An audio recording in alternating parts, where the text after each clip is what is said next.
থাকতো, আমার সাথে দুষ্টামি করতো, আমার রাগ ভাঙাইতো, আমাকে অনেক মায়া করতো এই স্মৃতিগুলো।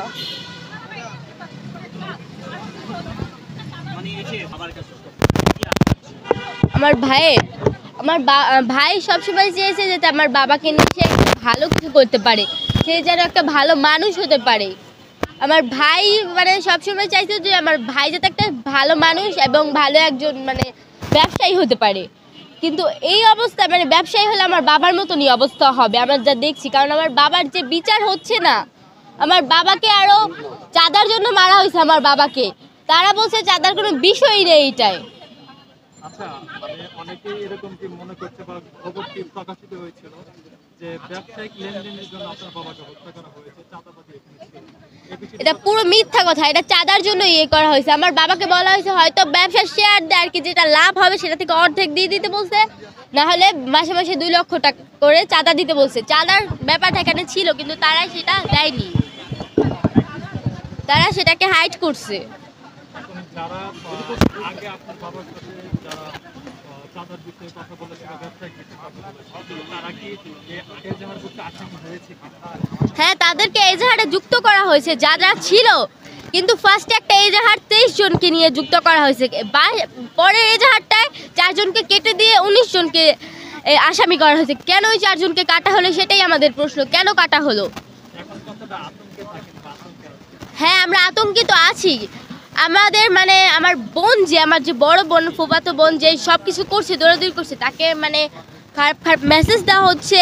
তারপরে টিটুর ভয়ে আমরা বাসা থেকে বের হতে পারছি না, কোথাও যেতে পারছি না, আমি স্কুলে যেতে পারছি না, আমার পড়ালেখা কতটা ক্ষতি হচ্ছে। হ্যাঁ, আমার বাবার ব্যবসার দোকানটা তখন খোলা যাচ্ছে না, তো আমরা একটু কষ্টের দিন কাটাচ্ছি।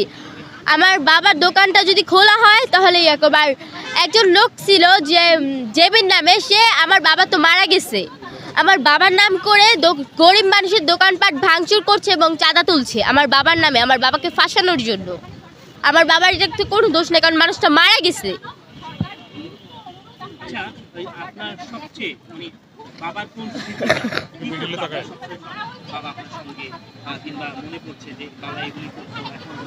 হ্যাঁ, আমার বাবা আমার সাথে দুষ্টামি করতো বা আমাকে অনেক মানে কথা বলতো, অনেক কিছু শেয়ার করতো, সেই জিনিসটা মানে আমার তো এখন কেউ মানে এরকম মায়া করবে না, কোথাও ঘুরতে নিয়ে যাবে না, কোথাও গিফট দেবে না, বা আমাকে এরকম মানে কেউ আগলে রাখবে না।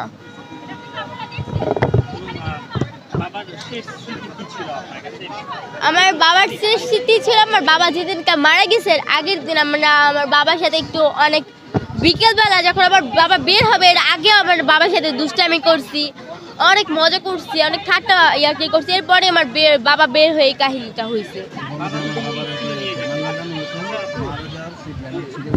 আমার বাবাকে মানে মারা যাওয়ার পর যে ব্যানারটা লাগানো হয়েছে, ব্যানার পর্যন্ত তারা ছিঁড়ে ফেলছে, আসামিরা সে ব্যানার পর্যন্ত ছিঁড়ে ফেলছে। এটা তাদের মানে এত সাহস, তারা ব্যানার পর্যন্ত ছিঁড়ে ফেলছে।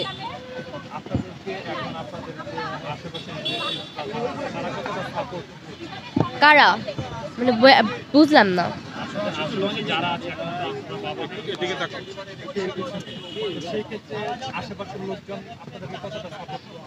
আশেপাশের লোকজন সাপোর্ট করছে, মিথ্যা বলবো না, আমার আশেপাশের লোকজন যে যতটুকু পারছে সাহায্য করছে। আর আমার যে বড় ফুপ্পি, আমার ছোট ফুপ্পি, আমার 2 বোন, আমার বিথি আপু মানে আমার বড় বোন যে ফুফাতো সবচেয়ে বড়, যে সে অনেক দৌড়াদৌড়ি করছে, এটার জন্য আমাদের অনেক সাহায্য করছে, আমাদের পড়ালেখা, আমাদের ভবিষ্যৎ।